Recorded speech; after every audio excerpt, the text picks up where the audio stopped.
दुनिया भर में रहने वाले मेरे साथियों को मेरा नमस्कार।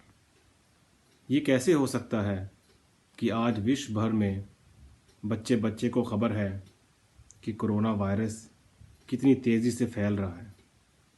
हमें इस चीज़ के बारे में हर जगह से जानकारी आ रही है, चाहे वो टीवी हो, मोबाइल हो, फ़ोन हो या कहीं से भी हम वार्तालाप करते हैं तो सबसे पहले कोरोना वायरस का ही जिक्र होता है।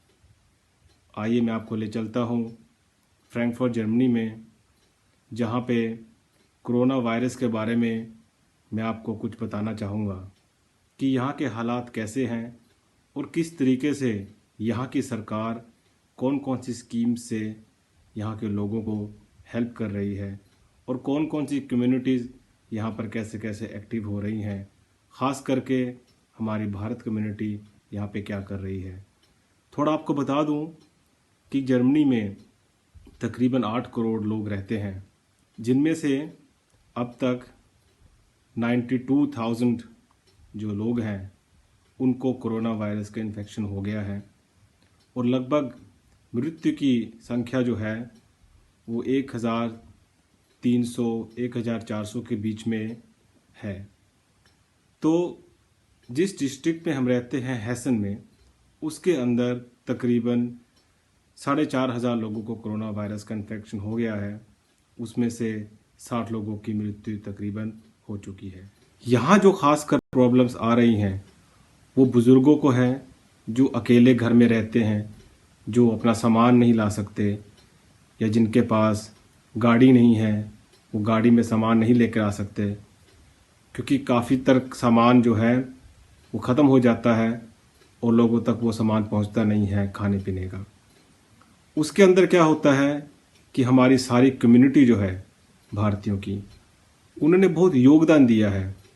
पिछले काफ़ी समय से यहाँ पर एकत्रित हो गए हैं सब भारतीय और एक दूसरे की मदद में जुट गए हैं, चाहे वो जर्मन नागरिक हो, भारतीय हो या और किसी देश से हो।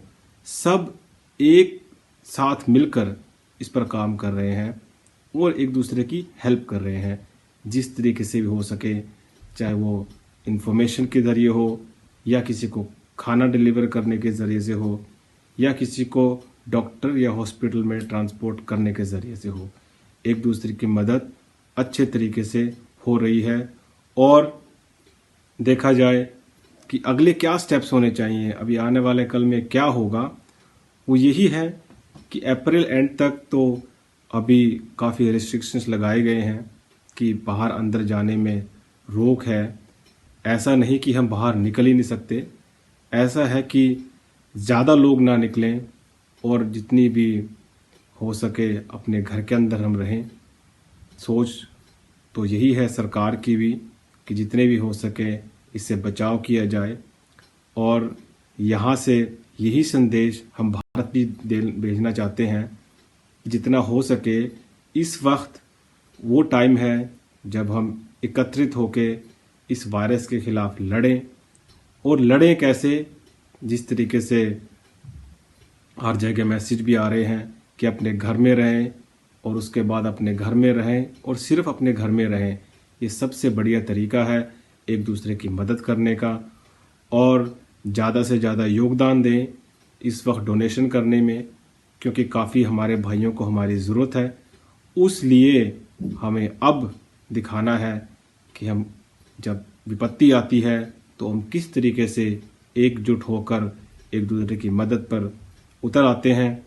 हिस्ट्री ने दिखाया है किस तरीके से वर्षों पहले जब कभी देश पर विपत्ति आई है तो सब ने एक साथ मिलकर इस चीज़ को, उसके खिलाफ जंग लड़ी है, उसके खिलाफ आवाज़ उठाई है। तो आज भी वही मौका है जहां हमें आपसी मतभेद को साइड में रखकर ये देखना है कि देश में विपत्ति आई है, हम सब ने उस चीज़ का में साथ देना है, हिस्सा लेना है और जो जो हमारे फ़र्ज़ हैं उनको निभाना है। ये सबसे आगे और सबसे प्रथम होना चाहिए।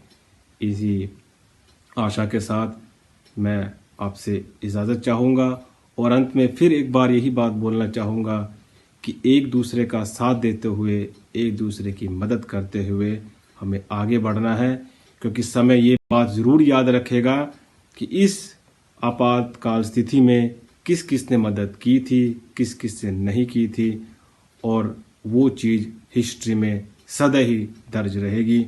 आजकल सब रामायण देख रहे हैं भारत में, हम भी यहाँ काफ़ी घर में बैठ के भी और हमारे यार दोस्तों में भी रामायण देखते हैं, और उसमें भी यही बतलाया गया है कि जैसे भी थे, जिस स्थिति में भी थे, जब जब देश पर विपत्ति आई है, हम सब साथ होकर, एकत्रित होकर हमें साथ दिया है।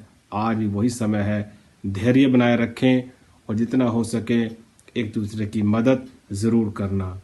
नमस्कार, जय हिंद।